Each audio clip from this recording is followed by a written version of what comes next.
I think let's start then. So good afternoon to our Swiss community and good morning to our viewers connecting from across Latin America. It is a pleasure for me to welcome you in the name of the Latin American Chamber of Commerce in Switzerland, LATCAM, to this webinar on Movement Health 2030, which is proposed by our Chamber's patron, Roche. Our panelists will provide us with an overview of the changes that this important initiative is making to public health systems to make them more accessible and affordable for millions of people in the region. I'm honored to welcome our distinguished panelists who are joining us from different regions of the world. Rolf Hönger, Head of Latin America at Roche and board member of LATCAM. A warm welcome, Rolf. It's great to see you again. Boy Eliassen, Director at the Copenhagen Institute of Future Studies. Welcome to our webinar, Mr. Eliassen. Wonderful to have you with us. Thank you. Massimo Manzi, Director at the Costa Rica Health Chamber ProMed. Welcome to the panel, Massimo. It's a pleasure to meet you. Good morning. Thank you. Manuel Teodoro, you received multiple awards as a journalist, also the Emmy, formerly at CBS, Univision, Telemundo, and NBC. You are currently director of Séptimo Día, the highest rated TV program in Colombia, as well as the program El Rastro. You're also an expert advisor on communication for public and private sector companies, and you will be the moderator today, leading us through the webinar and introducing our speakers in a more detailed manner in just a moment. A warm welcome, Manuel. What a privilege to have you with us. Good afternoon to all, and good morning from Bogota, Colombia. Thank you for that wonderful introduction, Tatiana. I want to remind, just one second, I want to remind our audience that this webinar is recorded. You will have the opportunity to ask questions towards the end. Please submit them in writing. The Q&A section also allows you to ask them anonymously if privacy is an issue for you. Now, I do not want to take any more time away from our panelists, and I'm pleased to hand over to you, Manuel. Thank you, Tatiana. I would like to begin by introducing the background and who our distinguished panelists are today. Massimo Manzi is the executive director of the Costa Rica Health Chamber, ProMed. Prior to this position as executive director at the Costa Rica Health Chamber, ProMed, Massimo Manzi worked in several public positions at the Ministry of Foreign Trade and Ministry of Economy, and as a consultant for the Inter-American Development Bank. He holds a degree in political science and postgraduate degree in international relations and diplomacy from the Università di Bologna. Boy Eliassen is the Director of Health of the Copenhagen Institute of Future Studies. Boy Eliassen is a knowledge broker whose expertise lies in combining various fields of knowledge. He was the initiator of the first population genome project, FARGen, and received the HIMSS Future 50 Global Award for his work in 2019. He is also the chair of the Danish UNESCO Bioethical Committee. He was previously employed by the Faro Business Affairs and Ministry of Foreign Affairs, and he worked as a consultant over the last 20 years for politicians, the public sector, and private companies as well. His next big focus is facilitating the shift in building bridges between the fields of personal and public health. And finally, Rolf Hönger.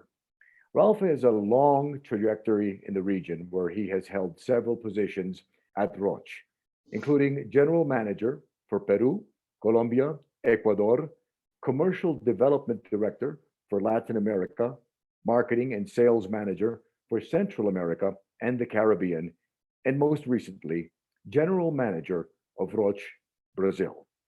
He started his career at Roche Group in 1993 as market manager of Central Asia, where he founded the company's operations in that region. Rolf holds a degree in economics from the University of St. Gallen in Switzerland.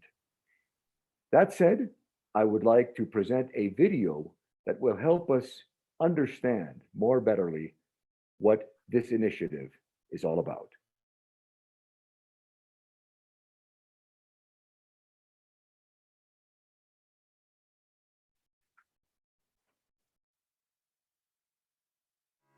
Movement Health 2030. Equitable access to high-quality healthcare is essential to building healthier populations and improving people's quality of life.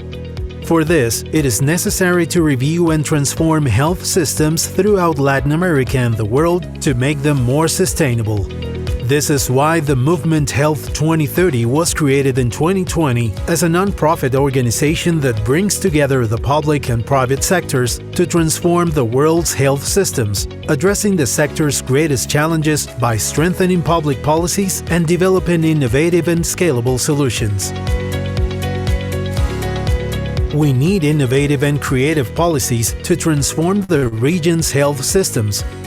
We work with local governments, health leaders, and the private and public sectors to prepare health systems for the demands of the future. Creativity and innovative entrepreneurial thinking are also needed to identify challenges and develop solutions to address them. Today, we work in 35 countries, 26 countries in Europe, the Middle East and Africa, and in 9 countries in Latin America: Colombia, Uruguay, Brazil, Costa Rica, Argentina, Chile, Ecuador, Peru, and Mexico. In Latin America, we have achieved. In Peru, with our partner Delivery Associates, we developed our first pilot of improved execution of health expenditure in Cusco, a collaborative project with the Chamber of Commerce of Peru and the regional government of Cusco. During this first development, we achieved that more than 4,000 children have a complete vaccination schedule. More than 600 newborns have access to timely anemia controls, an increase of 20% in the average number of medical care in the entire network, and 100% digitalization of health personnel assistance through an application. In Chile, together with the National Center for Health Information Systems, CENS, we built a manifesto that proposes different actions focused on the creation of interoperable systems to generate information exchange through the use of data in order to provide better management of waiting lists. Likewise, together with the Instituto Nacional del Tórax, we are developing innovative solutions to improve the time of clinical processes in the patient's experience through the use of their data. In Colombia, together with Así Vamos en Salud, we have implemented roundtables with work plans on data governance and digital citizens, data interoperability, and digital literacy. Likewise, together with 6 entrepreneurs, we co-created 2 solutions that are now starting the acceleration stage, which will benefit more than 2 million patients diagnosed with diabetes, epilepsy, and cardiovascular diseases in the northern coast of Colombia, Norte de Santander, and Bogotá. In Costa Rica, based on the results of our working groups with experts, we prepared, together with the Costa Rican Chamber of Health, the White Paper, a document that incorporates fundamental proposals for the improvement of the Costa Rican health system to make it more sustainable and strengthen it for the demands that will come in the future. Likewise, we are developing 2 digital solutions which seek to solve challenges of the health system, such as literacy of citizens to engage in a digital health ecosystem from their treatment, and improving patients' experience with collaborative models between institutions and patients in order to maximize the capabilities of the system. This is why, at Movement Health 2030, we have our sights set on the year 2030 to consolidate our position as the innovation network in Latin American and world healthcare systems, which will provide solutions to the multiple challenges of the sector. With greater innovation, we will find and develop solutions that can be replicated on a large scale to achieve equitable access to quality healthcare. At Movement Health 2030, we are transforming health systems.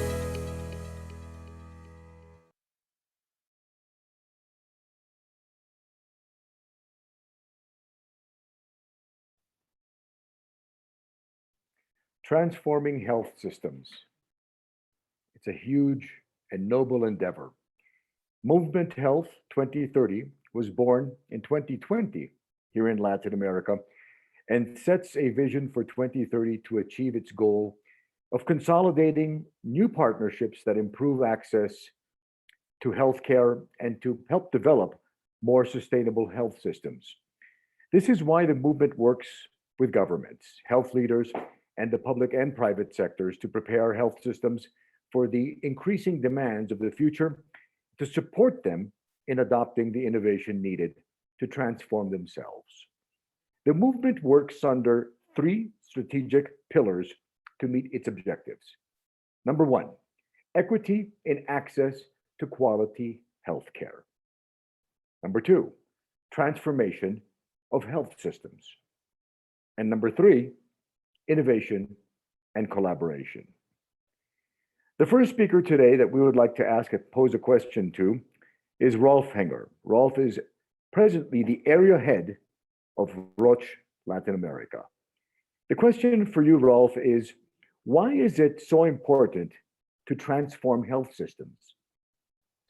Yeah, thank you, Manuel, for the question, and thank you, Tatiana and Latcam, for the opportunity, together with my co-founder, Bowie, to present Movement Health here. So the third co-founder, Professor Rifat Atun from Harvard, actually couldn't participate today. So to answer your question, I think let's focus on where we are. So health systems are facing the changes of the epidemiological profile and aging societies, and this compared with relatively scarce resources. And I think we have seen that during the pandemic as well. So therefore, health systems actually require a radical transformation supported by the advances in digital and data science to meet these increasing demands. And if you just look at what the Latin American Development Bank, CAF, says that in 30 years, the population over 65 will double in LATAM. So you can imagine the respective health challenges that will arise. So that's why it's really necessary to take immediate measures to strengthen the efforts of prevention, of early detection and quality medical care for patients of non-communicable diseases like cardiovascular and diabetes and cancer that are more prevalent in this population that is aging. So basically, we have created Movement Health because we are aware that it's absolutely essential to articulate public-private partnerships to transform health systems around the world, not only here in Latin America. So we want to address the sector's greatest challenges by strengthening the local public policies and developing innovative and scalable solutions to make health systems more sustainable and efficient. Let me give two examples just to illustrate what we actually mean by that. So if you think about telehealth is available from a technological point of view for many, many years. However, often the regulations do not exist in order to use this. So here, what we need to do in order to make sure that the potential increases of efficiencies can happen, it's policy work. It's making sure that we can enable the technology through policy work. On the other hand, sometimes it's the technology that is missing. And I can give an example in Chile. So I think you saw it in the video. Chile has a law that actually says that a cancer patient should be treated within 60 days. However, if you think about the individual physician that has to take the decision, he has only the visibility what are the different options that are available within the 60 days in his hospital, but not what could be done actually within the network of hospitals that they could have access to. And that's a typical interoperability issue that creates unnecessary waiting lists. Well, the data systems in these different hospitals, they're very often different. So that means you cannot have actually easily this visibility. And through a startup, we're actually trying to solve this issue. And you can imagine that once this issue is solved for this particular institutions and we choose cancer care to start with, so this can afterwards be scaled to other disease areas and other countries as well. So why do we think that scaling is actually so much possible? So, and especially for us as well, the key for success. So if you consider around the world, so the health issues that exist, the basics, about 80% of the healthcare challenges, they are the same. So this is something that we see. So I think these two examples show you that what we mean by sometimes what is necessary is policy work, sometimes it's innovation challenges, and sometimes it's both, because you can even imagine that in the Chilean situation, once we have the solution, it still has to be adopted by the system. Now, Latin America has a very specific issue. So it basically underspends on health. So the Pan American Health Organization recommends that about 6% of the GDP should be invested in public health. However, the regional average is about 3.7%. And some countries like Mexico, Peru, Paraguay, and Bolivia, they're even below 3%. So basically what we see that increased investment is to go, or has to go in hand with an increased efficiencies. So we think that especially the most fragmented health systems in the region, they have lots to gain by increasing efficiencies through digitalization. Because I really believe that digital health can improve health efficiencies. If you think about a budget of a country, about 80% of a health budget is typically spent on salaries and the maintenance of infrastructure. And only 20% goes to where the innovation really happens. And where does the innovation happen? And you just look at pictures of hospitals 100 years ago and now, so you will see that it's not that much in the infrastructure, but it's in the diagnostics, in the surgery rooms, and in the treatments. What we want to do is through digital health to make sure that people and installations can be much more efficient so that with the same resources, more patients can be treated. And therefore, we can move the balance from these 20-80 rules to something like 30-70 in the ideal case. But I think that would give much more patients access to innovation and access to better care. So just data from the Inter-American Development Bank. So they believe that if you increase efficiencies and access to healthcare, you actually could increase the life expectancy 4 years on an average in Latin America. So you see what we can do to transform health systems and build healthier populations. What is the difference it can make? Well, obviously, this cannot be by the founding members of Movement Health, cannot be done alone. So that's why it's open, or that's what it's founded like an open platform. So where everybody with an interest in improving health systems and to make it more sustainable and people-centered can actually join and can work together with us. And I think this is the mission that we embarked on.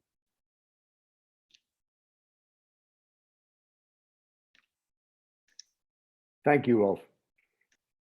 Just to synthesize as well as we can what you just said.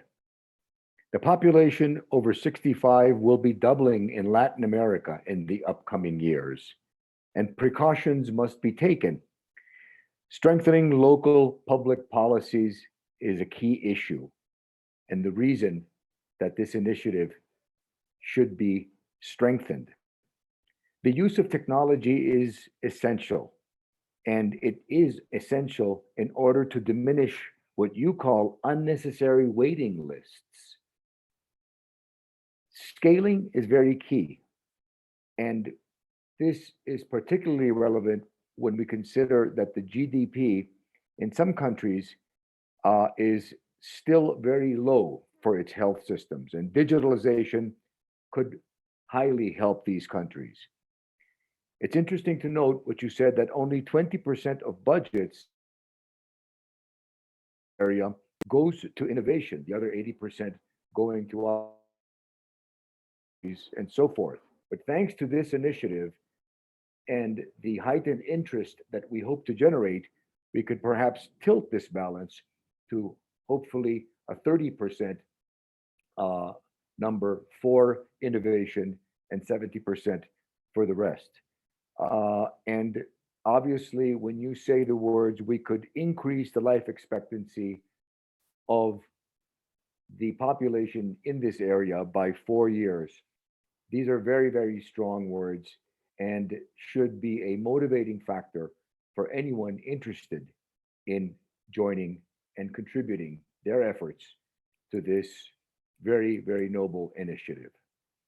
I'd like to move along here and ask a question to Buyi Eliasin. And this is the question for you, Buyi. How do digital solutions help with the transformation of health systems? Yeah, thank you so much, and thank you for hosting this event. And it's a great honor to be here as well and presenting for you in this. I think digital is a key to go forward because we are able to scale knowledge, we are able to harvest knowledge, we are able to both have digital solutions that can travel far, but also harvest data that we can learn from. So that is building on learnings, both from ourselves internally, but also learning from others. So one of the other things, so there are of course several aspects in the way that the movement health works, and Rolf mentioned very many of them. But one thing that is really important for us with this 80% is to learn and scale. So how do things work? I mean, if 80% is similar, how do we get this across? And one part of digital is an infrastructure to learn more and be more connected on these things. But digital is many things.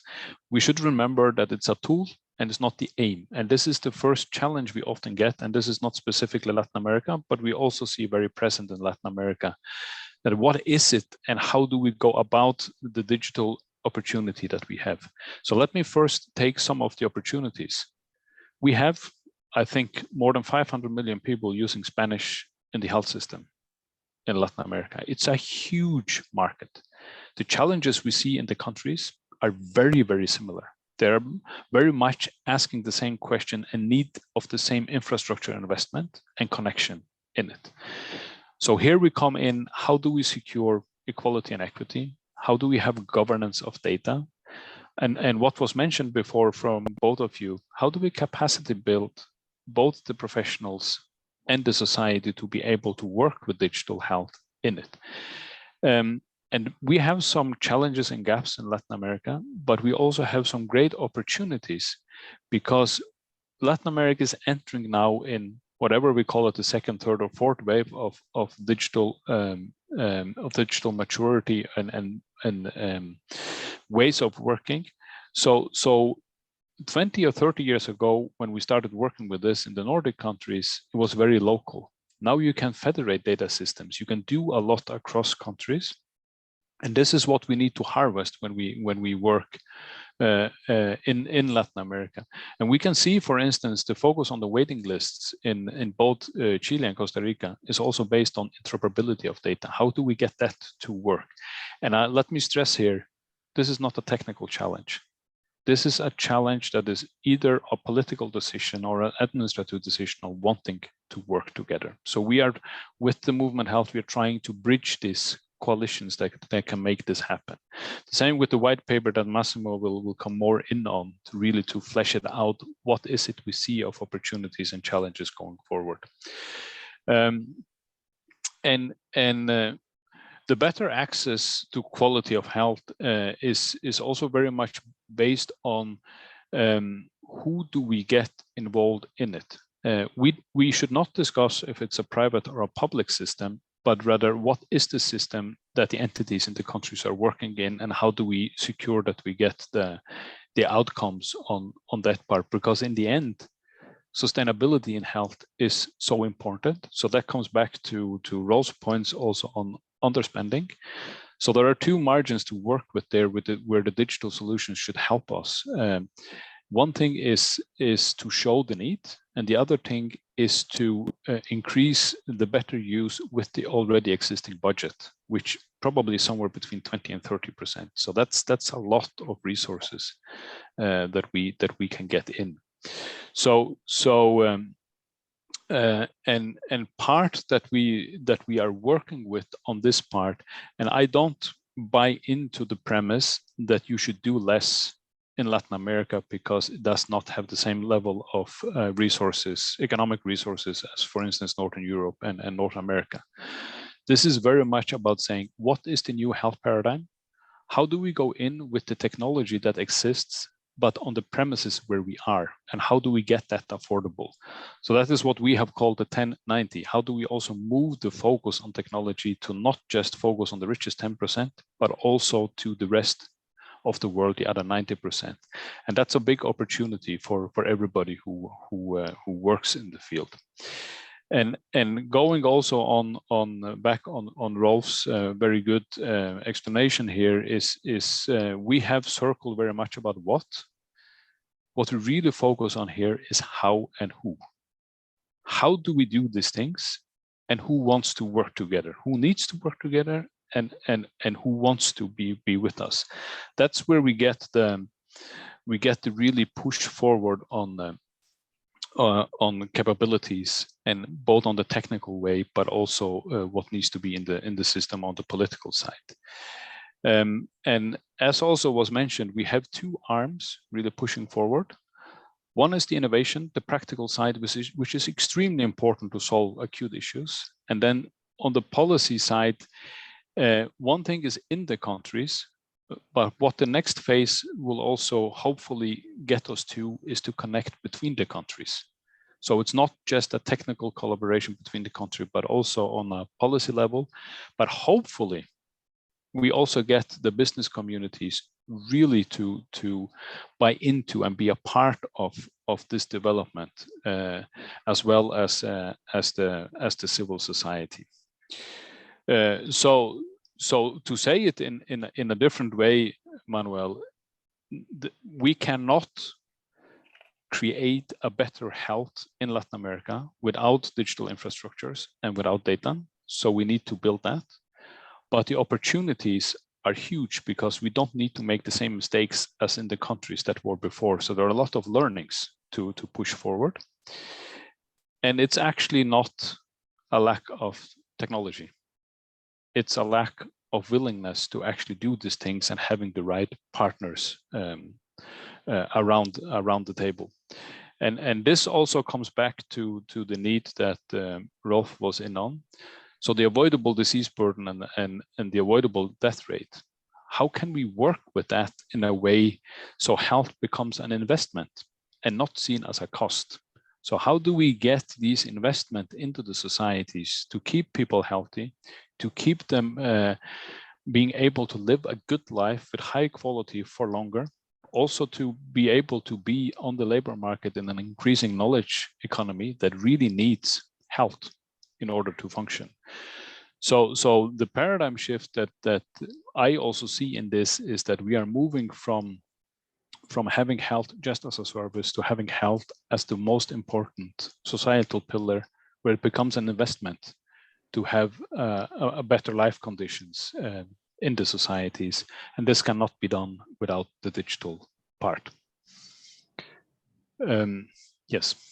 Thank you, Boyi. Just to synthesize what you just told us, digital technology will allow the harvesting of knowledge and data learning from others. It will, one of the questions is, how do we build a profession and a professional to work with digital health in Latin America? Key question. You also mentioned that Latin America is entering the fourth wave of digital maturity, and we hope that this can increase connection between the countries. Waiting lists, as was mentioned before, must be reduced. You emphasize that this is not a technical challenge, but a political challenge, and that there must be a political will, or voluntad política, as we say in Spanish. Who do we get involved is a question that you asked. You emphasize that this should not only be seen as a public-private initiative, but that systems should also be involved. And how can we work with what we have presently available to us to achieve these better outcomes? Another question, and a key question you asked, is how do we also move to help not only the richest 10% from a global perspective, but also do so, and the importance of doing so for that not so rich 90%. We should focus on these two questions. How do we do this, and who wants to be with us? These are two very key questions that you posed that we should be asking ourselves and seeking proactively answers to those questions. You mentioned that we have two arms, innovation and policy. As far as policy is concerned, connecting is important, but it is also important to emphasize that the business communities must get involved as well for this to work. And as far as Latin America, you concluded by saying it's not so much a lack of technology that we are dealing with, but it's a lack of willingness, or put in a better way, we need to strengthen that willingness to get those stakeholders on board for this to work. That pretty much resumes and synthesizes your very key intervention, Bui. Thank you very much. I'd like to pass, as we say, the microphone to our next panelist, Mr. Massimo Manzi. The question for you, Mr. Manzi, is why is the Costa Rican Chamber of Health a partner of the movement Health 2030? And what achievements have been made together? Thank you, Manuel, and thank you to LATCAM for the invitation for hosting this webinar. Well, the short answer, I guess, is because as the movement Health 2030, we are strong believers that public-private partnerships are a way of creating value to the patients and a way to solve all those challenges that we are mentioning and discussing about today. We, as the business association that is grouping a good number of actors of the health ecosystem in Costa Rica, of course, we are very much worried about what's happening in our healthcare system. As Bogi was mentioning, and Rolf as well, the problems that we are facing in our public healthcare system are not different from those that are facing our countries in Latin America. I would say that there are three main challenges. One is access. You have been mentioned about waiting lists. Just to give you and to the audience some numbers, in order to have an orthopedic surgery in Costa Rica, you have to wait 800 days. And that's only the waiting list for surgery. That doesn't include what you have to wait in order to have a primary care appointment and a specialist appointment. So, and also very worrying about having in Costa Rica 33,000 women waiting for a mammogram. So these are the challenges in terms of access. We also have challenges in order of quality of care, and we have discussed here about data. One of the big problems that we have in Costa Rica is we don't have really quality data. We don't raise those data. We don't use those data. We do have certain quantitative data about how many surgeries, how many appointments, but really we do not use those data to improve care in Costa Rica. And also we have some opportunities in order to reestablish a system of accreditation that was lost and forgotten in Costa Rica since almost 15 years now. Well, the third component is financial sustainability. In Costa Rica, 43.9% of the population are in the informality. That means that almost half of the active workforce is not contributing, is not paying in order to financing the healthcare system. So that's, if you put together those three big challenges, it's a big work to be done. And we as Chamber, we were also always very putting on the table proposal to try to be part of the solution. So that's where we really saw in the movement Health 2030 a crucial ally. First of all, in order to endorse all our activities as private health ecosystem to approach the authority. And second, in addition to the endorsement, is the possibility to have experts as the the Movement Health 2030, the Copenhagen Institute for Future Studies, adding and bringing to the table best practices, the fact that the movement is active throughout the world in so many countries. So we have the possibility to have access to those best practices, those models of attention, those innovation that can really create an impact in Costa Rica. So that's the challenge where we are now as Chamber of Health and Movement Health 2030. So what happened with the white paper that has been mentioned during this webinar? So we almost have 1 year working on the white paper. We established, thanks to the Movement Health 2030 and the support of the Copenhagen Institute for Future Studies, a group of experts with the local support of the Central American Academy, Academia de Centroamérica, which is a very recognized think tank here in Costa Rica, and the support of a number of experts and academic institutions.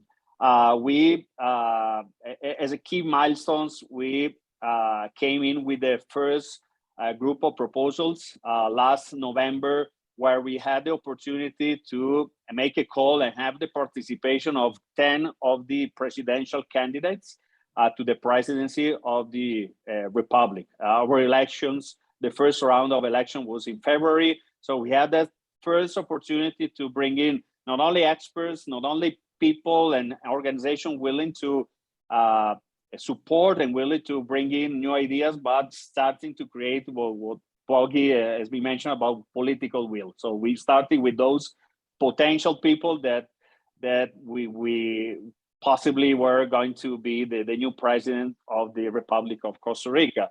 And then as a second milestone, last March, after the first round and before the second round, we had the two parties that were fighting for the presidency, represented by the vice presidents, having access to the advances of the white paper and again, trying to build those connections, trying to put on the table and include in their work plan as a #1 priority, the sustainability of our health ecosystem. Understanding that the fact that we have citizens waiting so long, 2-3 years for the surgery, that has a huge impact on the health, on the mental health, on the social health of the population. So we are very close to officially launch the result of these consultations, of these support of experts, of organization.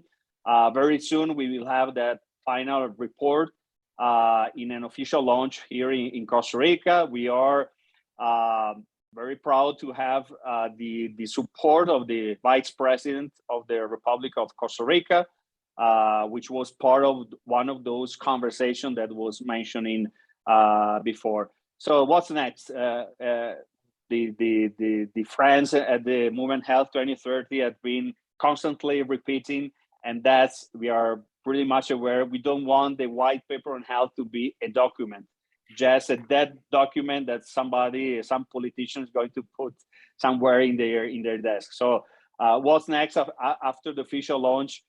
We are creating, with the support of Movement Health 2030, the political spaces in order to take the white paper as a guide to put on the table and co-create those solutions that can really create an impact in improving access to care, to health, improving the care and the quality of care in Costa Rica, and of course, bringing in new solutions for these financial challenges that is really, again, really worrying. As a projection of our caja, our social security fund, or our social security system, they predict by 2027, much before the 2030, that our system, our public medical insurance system, will come into a deficit. So we really need immediate and very short-term solution.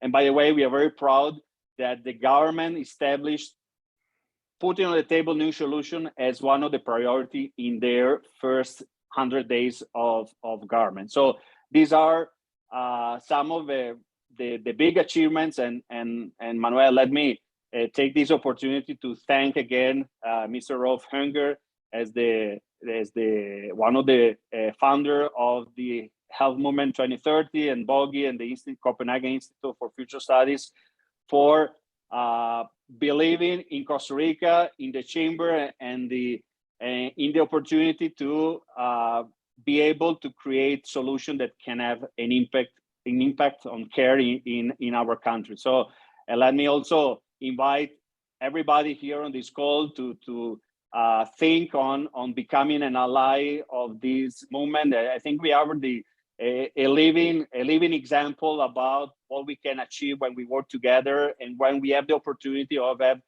this kind of endorsement and this technical support of best practices that we as Chamber of Health we receive by Movement Health 2030. Thank you, Manuel. Thank you very much, Massimo. Just a quick reminder, we will be taking questions from the audience in a few minutes, but just to synthesize Massimo's very important points. Massimo expressed that there is still some concern. There is achievement in Costa Rica, but there are three main challenges. Number one is access. And you had mentioned that there is a waiting list of a still unacceptable amount of days for medical interventions, and that this needs to be taken upon as a priority. You also mentioned at number two that 2,000 to 3,000 women are waiting for mammograms. Obviously, this is very concerning, but we have reason for hope thanks to this initiative.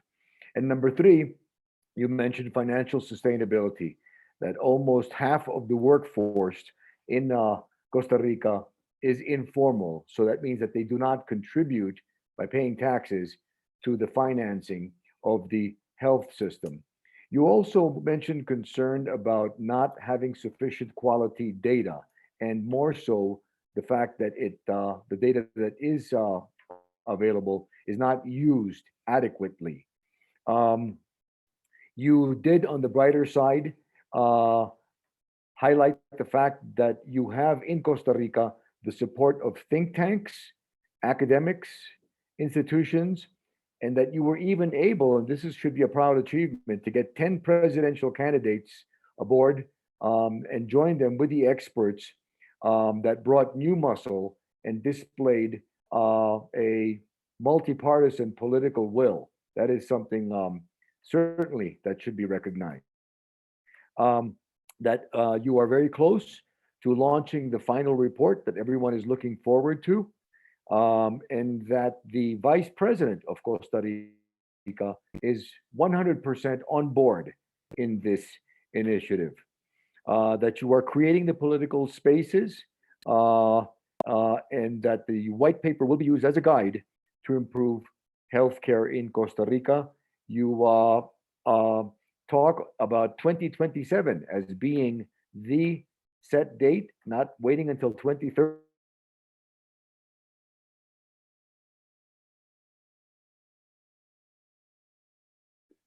Date, and that the government has compromised that in its first 100 days, it will establish this as a priority. Thank you very much, Massimo, for your insight on Costa Rica as a very good, suitable model for the rest of us in Latin America. That said, I'd like to pass now as we say, the microphone to Tatiana Gaspar, who will be taking some of the questions that we have from our audience. Tatiana? Yes, thank you, Manuel. We have a couple of questions sitting here. I'm taking them by order. One from Erwin Hurtado Peredo. Why the year 2030 as an objective? Yeah, I think I can take that one first. Thank you. So as we are a future institute, we also look, depending on what we look at, what is reasonable time frame where you actually can envisage that you can do a change. So it has to be a bit in front, but not so far away that it becomes unrealistic to work towards. and with the interaction we had with key stakeholders in Latin America in the beginning, it was quite clear that 2030 was something that people could relate to in a reasonable manner, to say, okay, that's a goal where we want to have some tangible results in it. So it's not just taken out from the air, it's based on what we sense works in Latin America with the stakeholders in trying to build the future. Thank you, Bui. The next one is from Anonymous. Is it necessary to be part of the health sector to join the movement Health 2030? Yeah, I think I can take this one. Basically, no, it's not. It needs to be somebody that has an interest in health and probably connected to this. So I can just give you some examples. So we are currently in conversations with tech companies that have as well. They say that it's not directly, but indirectly, yes. So it's there are as well insurance companies, there are transport companies that work together with us. So I think you can see it's a broad range that we think that has something to do with health and an interest in health.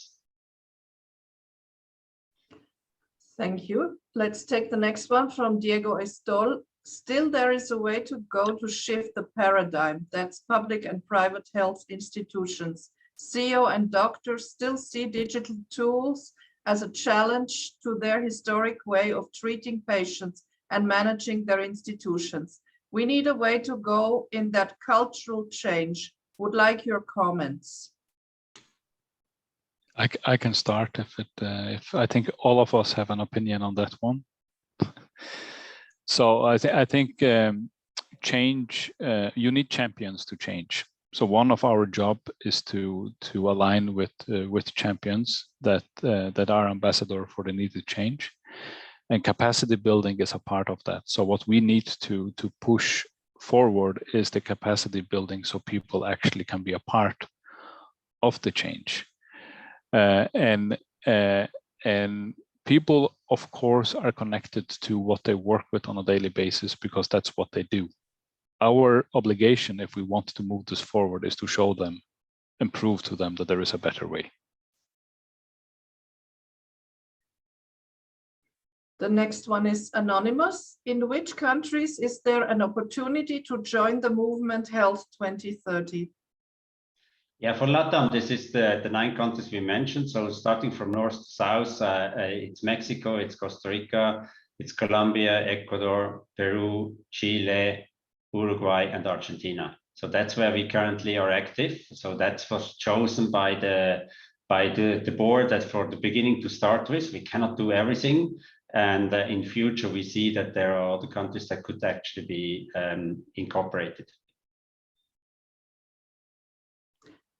Thank you, Rolf. Now one from Thomas Meister. When the initiative starts in a new country, how are the priorities set? Which problems to take care of first? What are the criteria? For example, number of patients served, serving first neglected patients, whether geographically, socially, etc. Yes. Yeah, Rolf, do you wanna or? Oh, I think Boy, you better explain the process because you run it. Yeah. Yes. So what we do is that we do quite a deep research, work with stakeholders that we find in the country, and then we select around 10 experts that we have in a roundtable that we work through with what do we see as the current status, the biggest challenges and the biggest opportunities. And then we prioritize out from that, both based on what needs to be addressed on a policy setting. And let me stress here that policy is the English understanding of policy. So that's not just politics in the parliament, it's policy from the relevant stakeholders. And then what is suitable to do for the innovation challenges or the pilots as well. And it's very important here that we call it, we build from within. So this is not the movement coming with a fixed idea that has to be implemented, but we work with the national or local community in order to help go forward with the strengths and help with the weaknesses there. And let me add something here. So I think the most important thing is it's not us as sponsors that decide what it's done. It's basically the health specialists of this country that decide what they want to prioritize, or what do they see as probably the lowest hanging fruit where they can make a difference. And I think that's important. So we, even the co-sponsor companies, that's not the ones that decide what is the action. Yep. Then we have one from Andrea Basualdo. Greetings. I would like to know if it is the intention to include as part of the health area dentistry, like a holistic attention of the patient, and how could digital health be an accelerator and include this discipline as a digital tool to be useful as well as helping to improve health? Well, I would say it's not that we have an exclusion criteria, but it has to be something that the local health specialists decide that as a priority. So it's not that we would exclude it. No. Mm-hmm. Okay. Now one from Rachel Inaichen.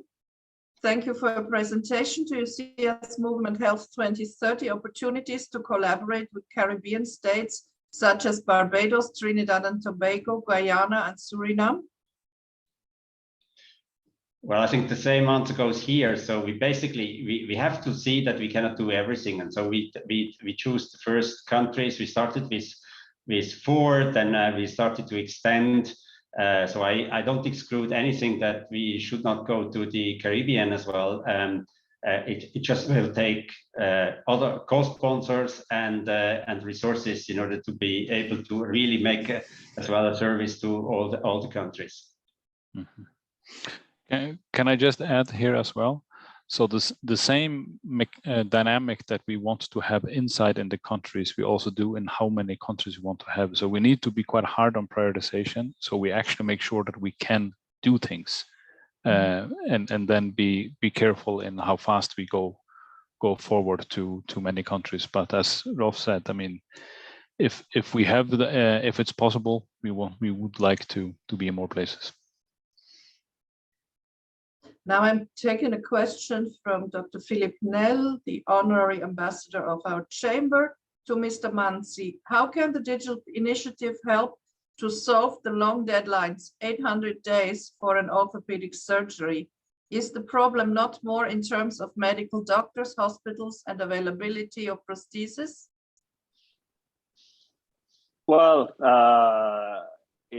Doctor, you're right. It's not only about digital solution to solve this problem. By the way, waiting lists are just a symptom of a much broader and bigger problem to the system that has to do with efficiencies. And by the way, with the not convenient use of technology. So how technologies or digital innovation, first of all, I will say by managing the waiting list. One of the biggest problems is that we have a very poor manage in terms of understanding really if these waiting lists are updated. Sometimes we realize that we have a patient calling the patient, making his space, and they already solved that their solution. Unfortunately, sometimes they end up dead waiting for a surgery. That's really, really sad. But it is, and that the use of technology, for example, in terms of telemedicine. So there are a number of ways that technology can help. But that's not the only solution. It has to do with the efficiency, with the leadership of our health authority, and I would say also with the political will, for example, to take and use all the available resources to tackle this issue. And I mentioned that as a contradiction, we have unused capacity in the private healthcare system, and for sometimes the lack of political will, we do not use that capacity that we could solve the 33,000 mammogram in few weeks, and for political reason, ideological reasons, we keep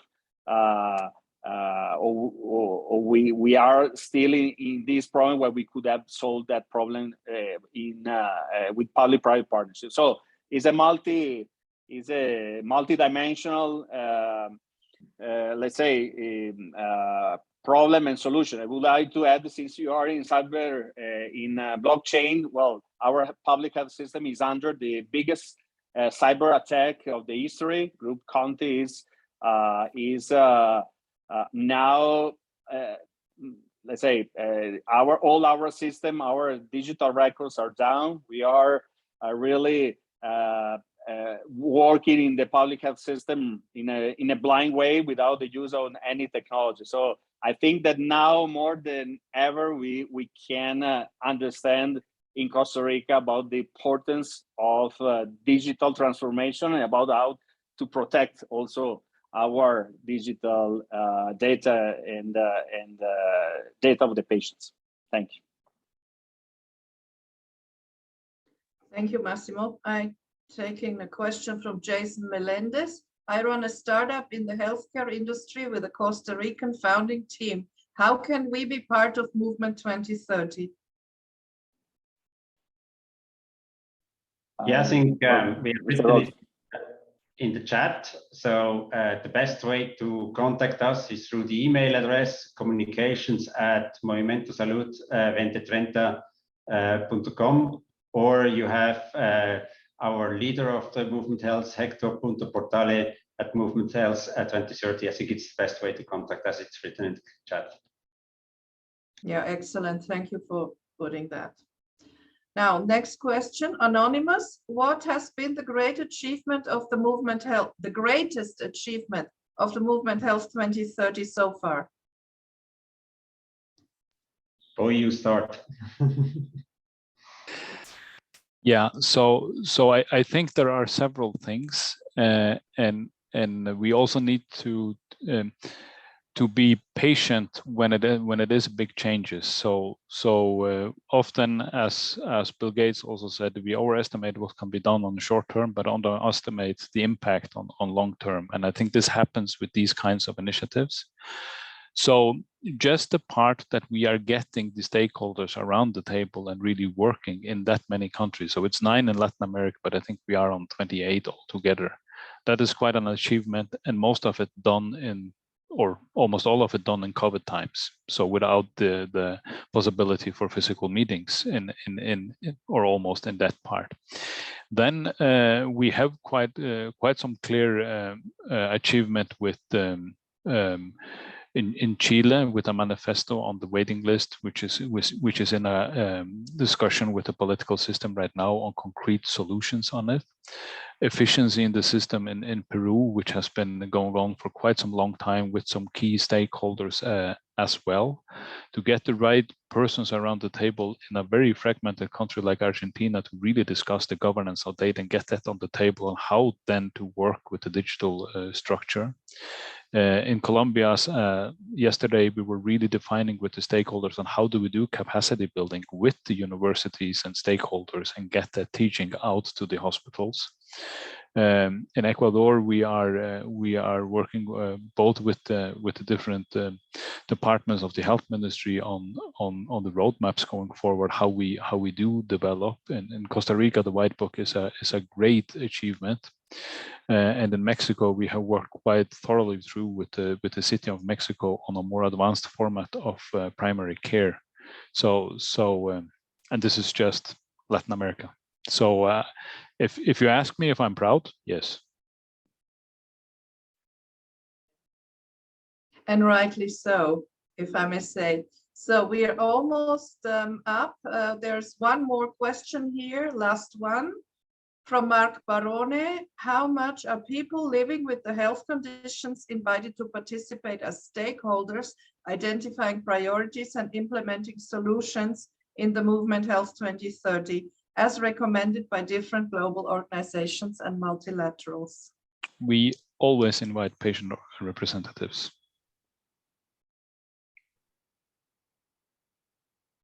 Okay.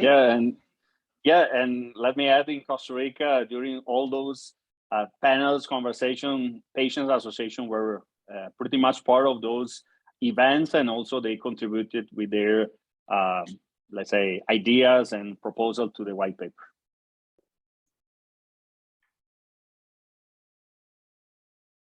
All right. Well, thank you very much.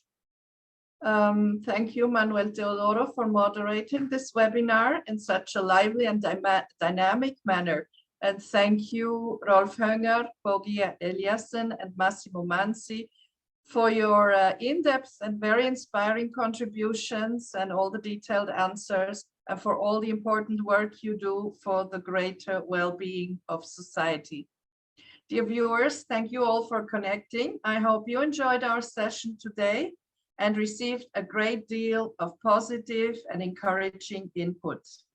If you still have questions for our panelists, please send them either to one of the 2 email addresses that were shown before in the chat, or write them in the Zoom inquiry mail, which you will receive tomorrow. I will make sure to forward your question to the right recipient. The recording of this webinar will be posted on our YouTube channel, LATCAM Switzerland, latest by tomorrow. I have also received a 5-minute read about Movement Health 2030, which will be posted on our website under today's event and shared on our LinkedIn page. I hope to see all of you soon again to one of our upcoming webinars or events here in Switzerland. Until then, be safe and goodbye. Thank you so much. Thank you all. Have a good day. Good day to all.